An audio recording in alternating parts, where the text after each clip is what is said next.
I fully appreciate the fact that you have so many opportunities to gather information out there. You've got the internet, you've got family and friends and parents and well intentioned coworkers, and of course, other real estate agents. We are kind of a dime a dozen, if we're honest, right? You can throw a rock and probably hit a few. That doesn't always mean that we are worth our salt. Sometimes it does, many times it does not. But I appreciate that you're here, that you're taking a look at this information. I'm a firm believer that education and consultation are kind of pillars when it comes to success in real estate and client relationships and all that jazz. So, my job in this process is to make sure that you have all the information you need to make the best decision possible for you. And then, provided I've done my job in making sure you have all the information and you understand it effectively and efficiently enough, it's then to support you in whatever decision you decide. Okay, so let's get after it. Now we're going to talk really nuts and bolts about the process. If you decide to work with me, or if we've already decided that we are going to work together, I'm going to go over each of these processes in either a reminder type space or in more detail, kind of as we chip away through the process. If I give you too much information now, and trust me, I am very good at going down the rabbit hole. If I give you too much information now, it tends to overwhelm the process rather than clarify it. So, today, with all of the moving pieces and all of the people involved in getting you into your new home, we're going to talk about how I manage and mitigate that for you, what to expect through the process, and making sure that we can get you to the closing table successfully with as little stress as possible. So we're going to go over the consultation, which is us connecting. We'll talk about that here in a minute. Digging into your wants, needs, all that good stuff. Your pre-approval for your loan, or if you are paying cash or having money gifted to you, those are certainly options as well. We are going to stay pretty specifically on the lending process, so assuming that you are going to get a mortgage for the home, just because that is the most typical reality, right? That doesn't mean that there aren't other things that we can go over, and we'll go ahead and cater this to your specific situation and your specific needs. We're going to talk about finding a home, what that process looks like, how we can make it not a total shit show, because, that's a good thing, right? And we're going to talk about writing an offer, the process of closing between when you write your offer and it's accepted to when the keys get put in your hand, and then just a little PSA on after closing. So, consultation. It's really important that you know that this entire process is about you. I've done this for a very long time. I've also coached and trained a lot of other agents, run firms, co-owned companies. I really have a lot of information, and I also have a lot of experience that's my own experience, but also helping other people through their experiences, which just really magnified what I'm able to bring to the table for you. But the biggest thing is that this is about you. I'm not going to shove you into a real estate box that says, here's how we do things, right? I do have a system. I do have a plan. It's going to be important that we stay on task with things, but we want to make sure that we are catering the experience to your wants, your needs, addressing your questions, your specific concerns, and your timeline.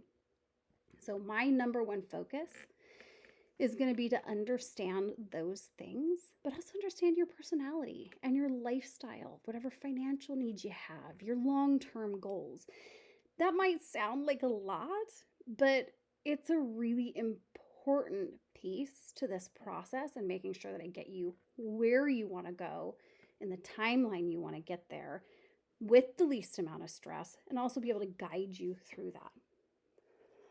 The next steps are going to be talking about kind of what's feasible based on the criteria you have, right? Sometimes we can get you everything you want. Sometimes it's going to be more challenging and we need to talk about what that looks like. Any agent can give you good news. Any agent can blow the appropriate amount of smoke to make you feel good about something for a while. But a great agent is going to be able to tell you things that aren't necessarily what you want to hear in a way that makes you feel empowered with that information. Okay? So, I already mentioned the real estate box. We'll go ahead and skirt right past this and move on to your needs assessment. So, when it comes to needs assessment, having a detailed understanding of not just what you're looking for, but why you're looking for it is going to give us the best chance of finding the right home for you. So, I might ask why a lot, and it's not because I'm questioning you. It's because I want to make sure that I have a deep understanding of what a certain thing is going to do for you. Because I can bring my expertise in and my experience in and say, gosh, you know what? You thought this was the only way you could get to where you wanted to be, but what about this idea? Okay, so we're going to go over your wants, and you've got your big wants. Like, I really, really, really, really, really want to see that. And then there's the kind of like would be nice, but we could live without stuff.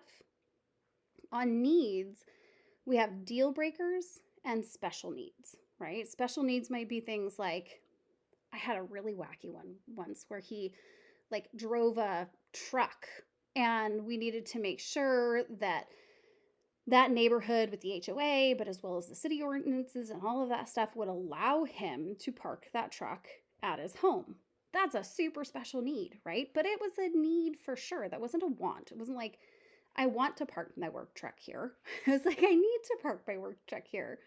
Okay. Or if there's maybe access issues, maybe you need to have one story, maybe you have to have a fenced backyard. There should be things that are very specific, right? And then lifestyle. So we're going to go over things like how much time do you spend at home? What do you like to do outside of the house? And some of those things makes like, what does it matter what I do outside of the house? But it actually gives a really good idea of when it comes to things like location, commute, community, demographics, all of those kinds of things.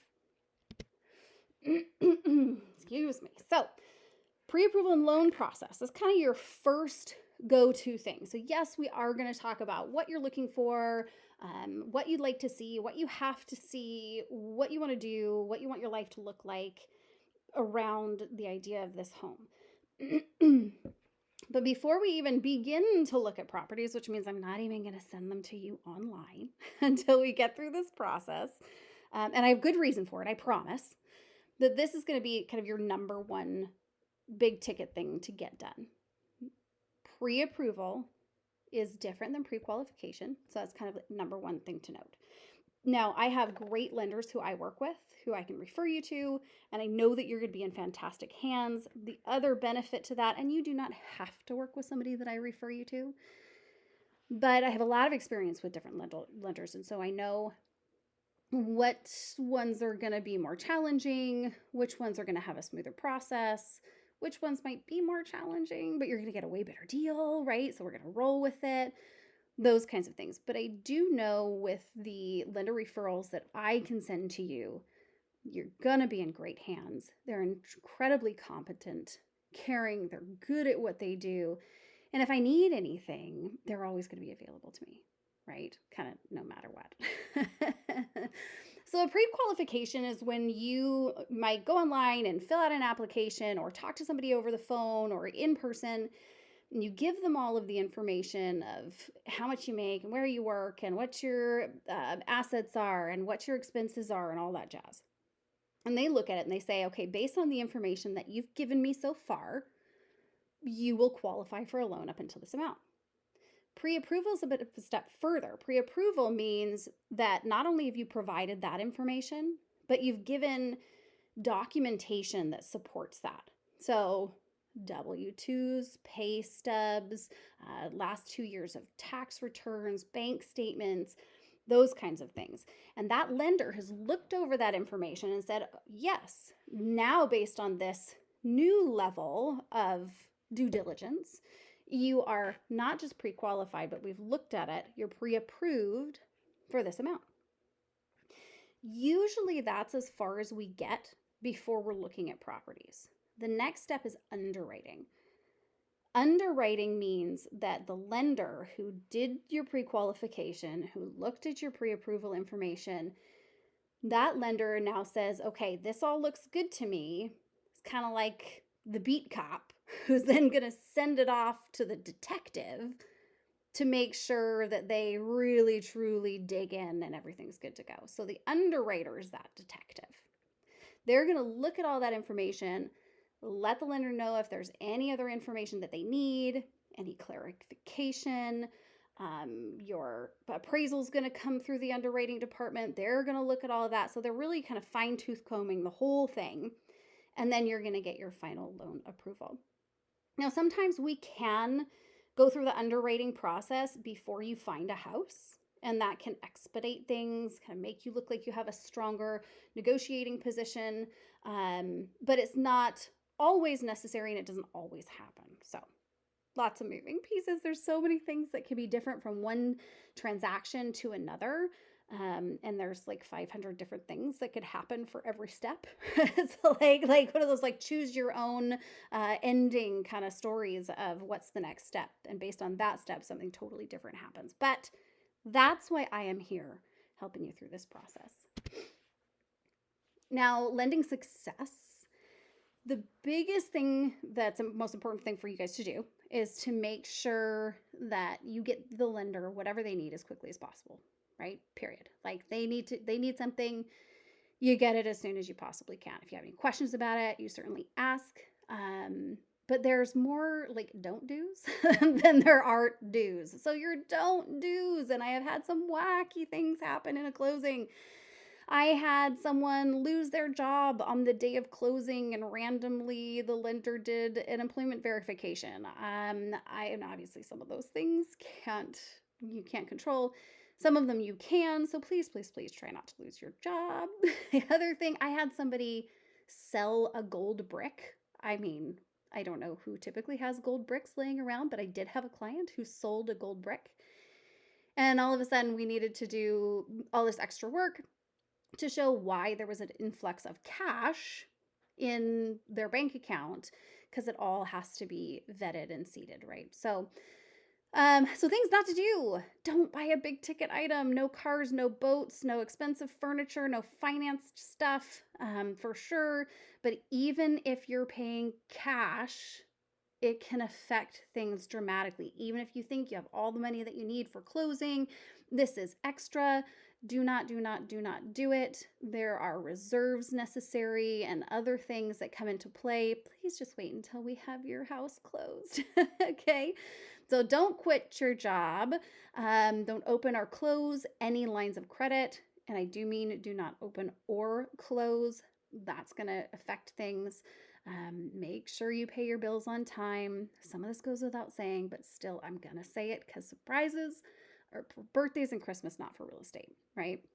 So don't let someone run a credit check on you. Don't make large deposits that are outside of, to your bank that are outside of your paychecks. If you do, connect first with your lender to say that you have these funds to make sure that there's going to be an appropriate paper trail for them to be able to justify with the underwriter.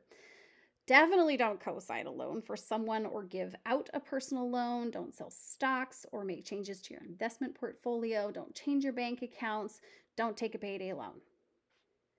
So then there's the finding the home part. So once we have your lending all worked out, we've gone through the consultation, we have a good idea of what we're doing, then it's time to find you a home. Now, we all know that most buyers are going to search online. You probably already have been searching online, right? To see what's out there and get excited about it and all that. Totally get it.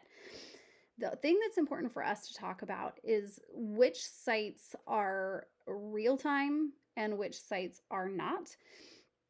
It used to be that the MLS didn't allow kind of everybody to have access to their data. Now they really do, right? And that the MLS is our database as real estate agents. Only we can access, right? You have to be licensed. You have to be a member of the MLS in order to be able to access this information. All real estate listings must go into the NWMLS. The only exceptions are random for sale by owners, if they choose not to.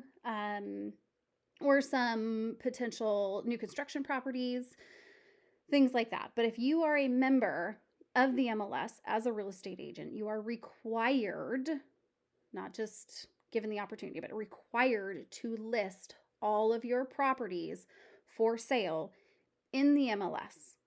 You are not allowed to market them or do anything else with them unless or until that happens. Okay. The MLS is also the only real-time source for this information. So even if you're able to get it other places, and you can't necessarily get all of it, right? Some of these Zillow and Redfin and these different things, we as real estate agents can hone it down way, way, way, way further, and we have access to a lot more information, even if there's a fair amount of information out there. So we can do that for you. But there's real-time unfiltered property updates, and then there's agent filtered updates once you kind of get past the Zillows and the Redfins and the Trulias and all that stuff, which are fun and they're great systems and you're welcome to use them, but they're not necessarily going to be real time. And there might be a reason, for example, that I don't send you a property, but you see that it's available on one of these websites and it looks good, right? It looks good to you, but I can see behind the scenes that for some reason or another, it's not going to work. So still use those. Feel free. Just know going in that they're not necessarily going to be perfect. I mean, what is, right? So moving on. So there's the real-time unfiltered property updates, and then there's agent filtered properties. So I am a big fan of real-time unfiltered property updates, as well as really flexible parameters in what you're looking for. The more I put into the system, the bigger the risk that we kick something out because we tightened it up too much or something wasn't listed quite correctly or whatever. So what we want to do is we want to take your parameters, like what you really want, and open them up a teeny tiny bit past that. So a little bit further than where you want to go. Maybe a little bit less square footage than what you'd like to see. Or a half bathroom less than what your ideal is. Because again, I'd rather kick out 100 properties that don't work for you than miss one that's absolutely fantastic just because we tightened it up too much.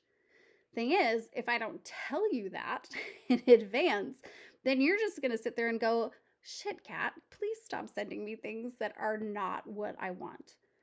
The other thing is that if I filter those properties for you, and sometimes I do, sometimes there's reasons why it makes sense, right? But the other thing is that it doesn't allow you to get a full view of the market if I'm weeding through the best of the best just to send those things to you. Now, if I was sending you 50 properties at once, that would be a different discussion, right? But I'm not going to be doing that, so don't worry. It's going to be a manageable number for you to look through, but it is important that you get a full view of the market because otherwise it's going to make it more difficult for you to weigh your options and to make the best decisions, because when you see a property come up, you're just comparing it to the other best of the best instead of seeing all of those other properties that I didn't send you that were so much worse, right? The other negative for agent filtered properties, and again, this is not a hard, fast rule. It's just a typical assumption that this is going to be the best route, right? But it also doesn't give you the opportunity to see things that you might like if I didn't send them to you, because you might tell me you want one thing, so I don't send you a property. And I'll tell you what, there's a saying in real estate, and it says buyers are liars and sellers are worse. But I always caveat that with, but they don't mean to be, right? Because we all think we know what we want, and maybe you do. But sometimes you see something a little bit different. You go, I hadn't thought of that. Maybe that would really work. And that happens a lot in my business. The last thing is that it really does leave you at the mercy of my schedule, my opinion, and my ability to deliver. Now, I'd like to think that my schedule and my ability to deliver are always on point and that my opinion is amazing. But the reality is life is life. People are people. I'm not going to be the one to make final decisions for you. So I shouldn't be the one that has the golden key to all of the information. You really need to be exposed to that. So flexible parameters, we've already talked about a bit. It's just taking everything that you're looking for, what you really need, and just making sure that we're not getting, at least in our initial search. I mean, you can be as discerning as you want to with the house itself. But we're talking about our initial search. We just want to open it enough to where we're getting enough information. And then open houses is the final one that I'm going to talk about on this kind of avenues for finding a home part. Open houses can be great. They can be super fun to go into and kick things around and check them out. The only thing I say is make sure that the agent who's holding the open house, their only goal is to get more clients and to sell the house that they are standing in, right? And in that order. Like, number one, get more clients, because you're probably not going to necessarily buy that particular house. Number two, sell that house, give it more exposure.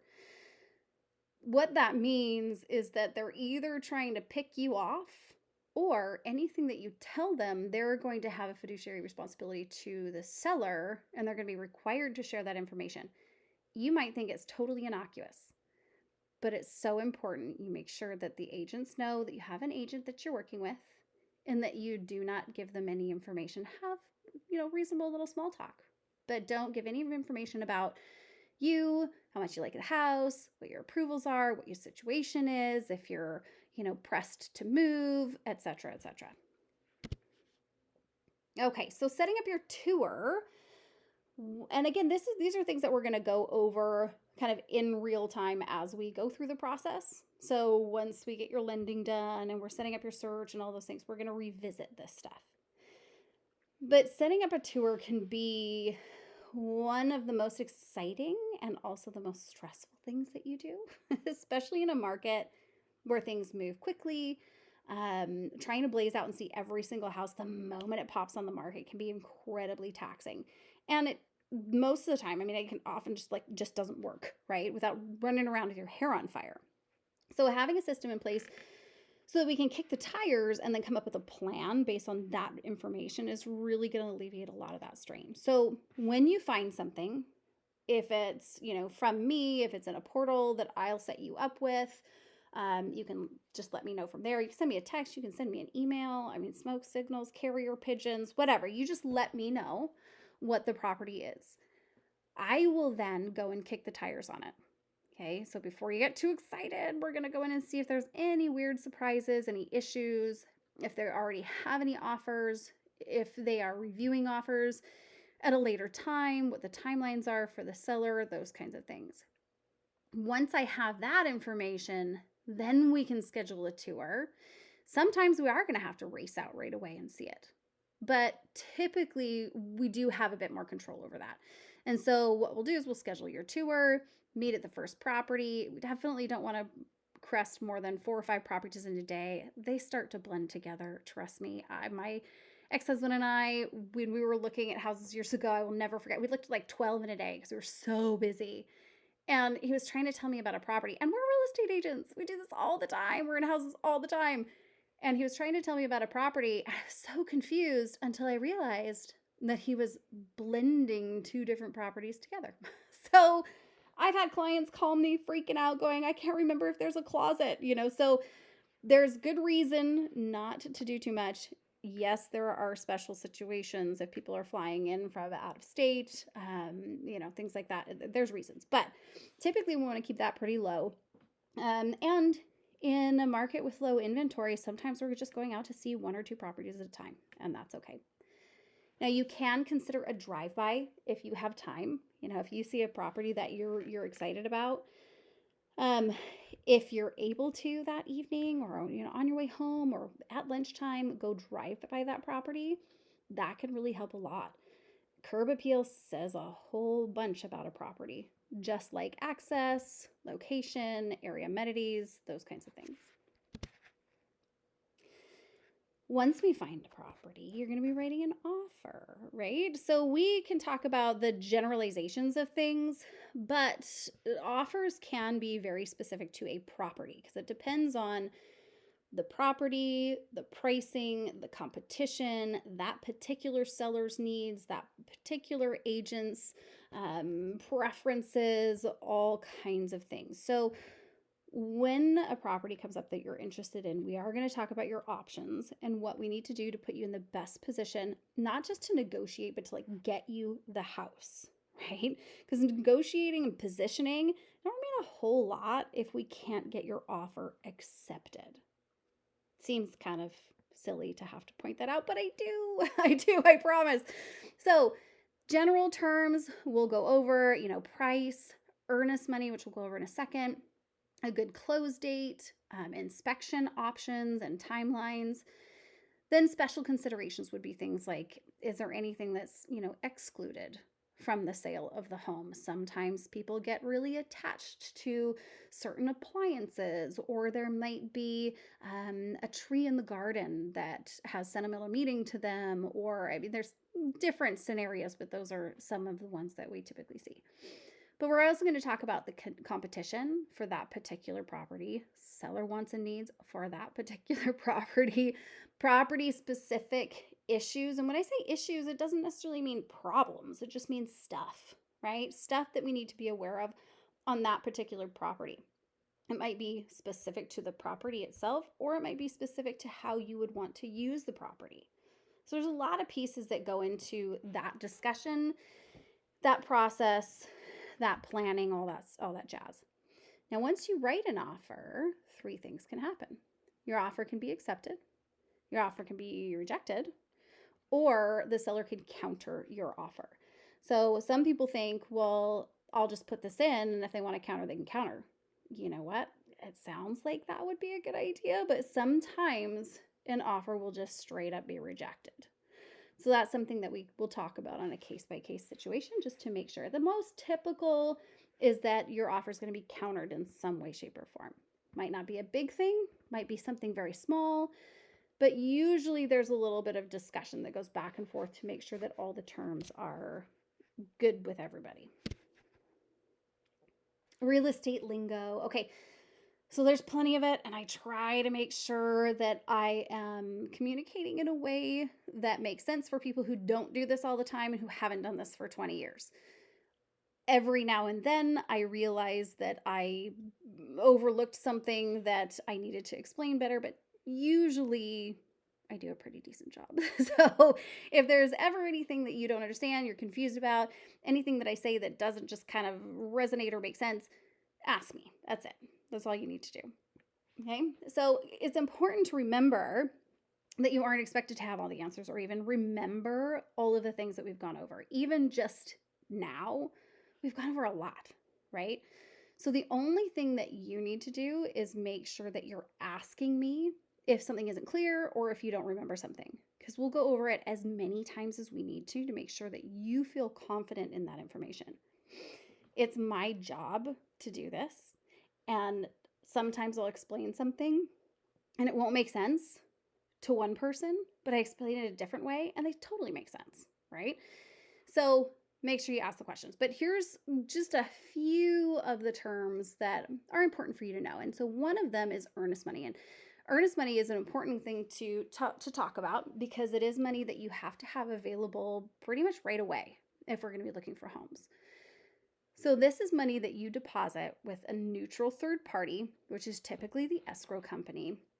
And you do that as soon as your offer is accepted. I mean, typically it's like a few days. And there are situations where we might tweak that, but they're kind of special one-off situations. So just assume that you need to have your earnest money ready and available to be deposited and held in a neutral third-party account during this closing process. Now, earnest money is totally negotiable, and there are reasons why a low earnest money makes sense if it's a first-time home buyer using, a special product where they don't have a lot of cash available. Then it makes sense that maybe you see a $1,500 earnest money on, a $250,000 condo or something like that. Then there's situations where a lower earnest money amount looks like you're not serious. If somebody comes in and I see that they're putting a significant amount of money down for their loan, or it's a cash buyer, but they also want to have a low earnest money amount, that makes me wonder why, right? Because obviously they have the resources. So my assumption is going to be that they're just not serious and they want to make sure they leave themselves an out. But typically, and again, this is typically, so we'll talk specific to you, but typically earnest money is going to be between like 1% and 3% of the purchase price. And it does show how serious you are about the property. Now, the only way you are going to lose that earnest money is if you back out for no contractual reason. I've been doing this for 20 years this summer, and this upcoming summer, 20 years. And I have lost, and I say lost but that's not really fair. So I had one client one time give up $1,000 of a $10,000 earnest money because even though I kept him protected and he didn't have to, he felt really, really bad for the seller that he had to back out, and he wanted to give a gesture. So it is very, very difficult for a seller to keep your earnest money. And if I'm doing my job, we're making sure that you stay protected. But if you decide at the last minute that for no reason whatsoever, you want to back out of the deal and it makes more sense to you to walk away from that money, then more power to you, right? But at closing, that money does credit back to you. So your closing costs, your down payment, whatever it is, if you didn't have closing costs for some reason, the seller paid for them, you were doing a zero down, then that money just comes back to you. So it's not money lost. It's just money that says that you're serious. Okay. Now, closing costs are going to be the fees that aren't included in the purchase price. So you've got your loan fees, escrowed title fees, prorated taxes, homeowners dues, prorations, transfer fees, things like that. It's typically going to be about 3% of the purchase price. There can be some fluctuations, but for the most part, assume that it's going to be about 3%. Now, mutual acceptance is going to be when you and the seller agree in writing, has to be all in writing, signed off by everybody, to the terms of an offer or a counteroffer. The reason why mutual acceptance is an important term to know is because that's what triggers all of our timelines. Now, signing, closing dates, and possessions, the reason why I wanted to split these out and talk about them is because you can kind of assume that they're all one and the same day, at least, but it's not necessarily the case. So signing is going to be when you meet with the escrow company or the notary that they've sent out to you to sign your loan documents with your lender and all of the transfer paperwork so that the title and escrow teams can finalize the sale. Typically, that's going to be 1 to 3 days before your formal closing date. Hopefully we get a little bit of lead time, but sometimes this can be like the mad dash at the end, like loan docs are here, we've got to get you signed, right? That can happen. We mitigate that as best we can, but you just kind of have to know that within that 3 days to closing timeline, there's a number of things that happen, right? Now, once you've signed, most of what happens is going to be all behind the scenes. So then it's going to be your close date or closing. And that's the day that money is exchanged and the ownership is formally transferred from the seller to you. So you might bring your, check, your cashier's check, or you might wire funds to the escrow company in advance of that day and sign everything in advance of that day, but they're not going to transfer any of that until the day of closing. And there's a lot of things that happen behind the scenes that day, and that's something that I take care of that you don't even need to know about or worry about. But that's when that happens. Then the possession date is the date that you get your keys. A lot of times that's going to be the same day as the close date. It's typically at 9 p.m. So it's important to know that, the seller usually does have a little bit of time after everything's official to get out of there, right? Usually it's earlier than that, but just to be aware. Sometimes you might say, okay, seller, I'll give you 3 days after we close in order to make your move because they're transitioning to another house, or they need the funds in order to be able to facilitate that move, or any number of reasons. So, but the possession date is the date that you get your keys. So, okay. We're getting there. We're so close to done.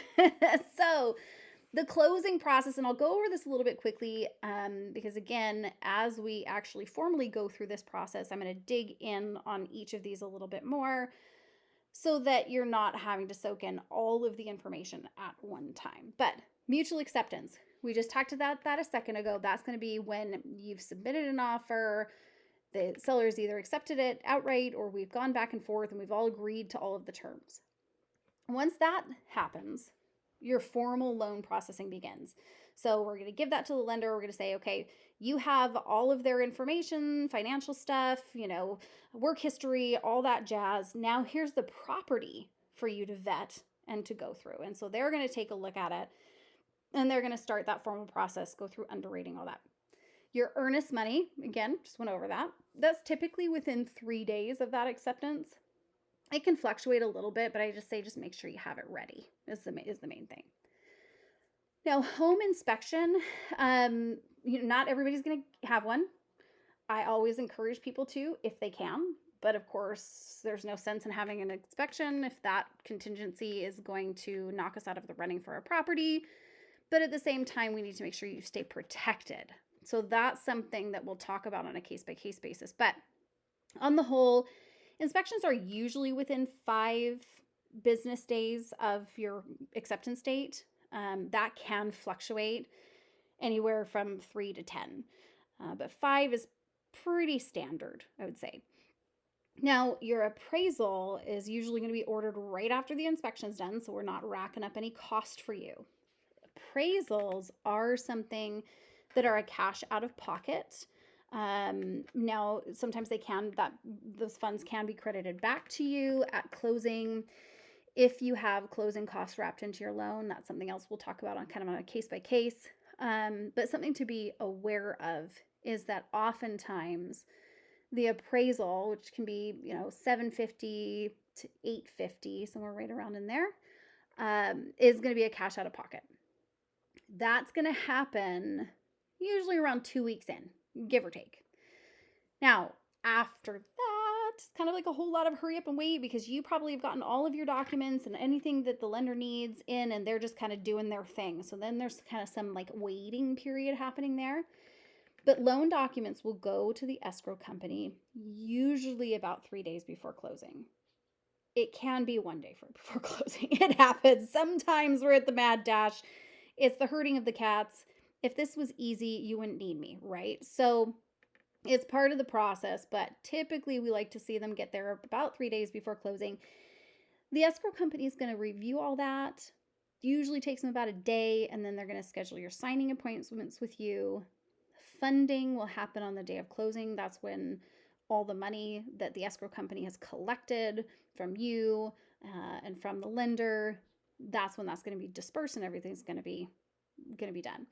And then closing and possession is usually that same day, and you're going to get your keys at 9 p.m. on your possession date, unless we have a conversation with the seller or write in something different, which sometimes you do. But that's the very concise, very quick checking down the list of what that closing process looks like.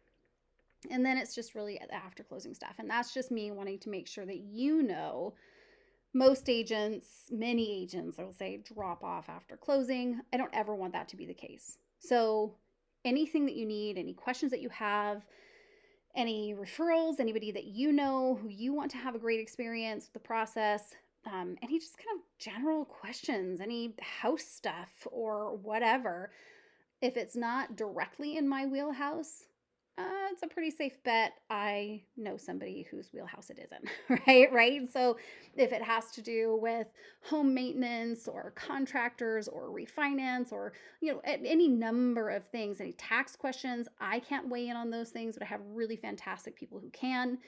And I just want to make sure that that I'm available, right? So there you go. It seems like a lot of information, even though I tried to keep it very concise. But if you have any questions, comments, concerns, definitely let me know.